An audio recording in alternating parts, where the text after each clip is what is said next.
Haunted Houses of England and Wales, a collection of ghost stories written by Elliott in the year 1908 and read for you today by Madeleine Mayfair. Preface. In selecting a series of ghost stories for this volume, I have taken the greatest care to make use of those only which are thoroughly well authenticated. The result of this discrimination has been that the majority of these accounts of psychic phenomena have been taken from the lips of eyewitnesses and transferred to manuscript in as nearly as possible the narrator's own language. First-hand narratives of unfamiliar hauntings, albeit they refer to the meaner class of houses, will, I think, be more welcome to the reader than the mere repetition of such hackneyed stories as those appertaining to Glamis Castle, the Tower of London, etc. In one other point, too, this work may be said to differ from others dealing with the same subject, viz., it is compiled and written by a very keen psychic, one who has not only investigated and lectured on haunted houses, but has himself seen many occult manifestations. As there have been several libel cases quite recently in connection with the alleged haunting of houses, I have been obliged, save where it is stated to the contrary, to give fictitious names to both people and localities. Elliott O'Donnell, Guilsborough, Northampton, 1908. The Black Antennae, Harley House, Portishead.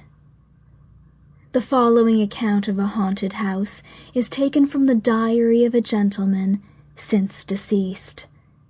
The narrator was the owner of the house, and, being a professional man, asked me to give fictitious names, lest the publication of the story should be detrimental to both his practice and to the letting of the place.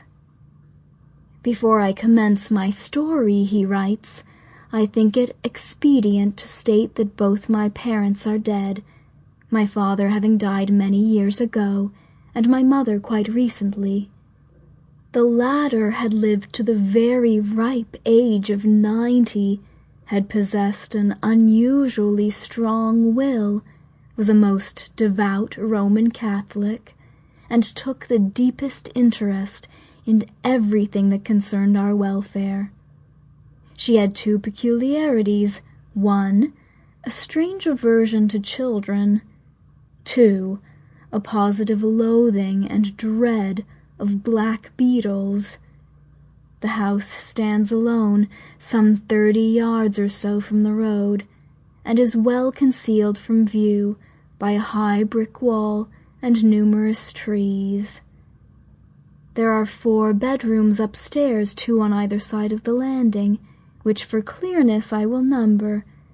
Number 1 occupied by my wife and I, Number 2 my sister Mary's room, Number 3 my sister Joan's room, Number 4, the spare bedroom in which my mother died. The top story consists of 2 attics inhabited by the servants.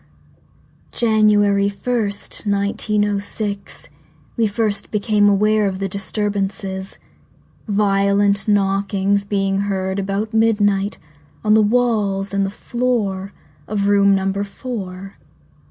On hurriedly entering it, we could discover nothing, but on leaving the room, the noises were repeated and kept up till 2 or 3 in the morning. January 5th, a recurrence of the disturbance, only much louder.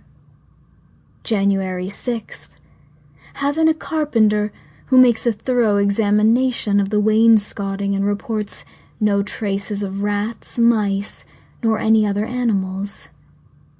January 10th, tremendous knockings again in room 4, the door of which is swinging to and fro violently.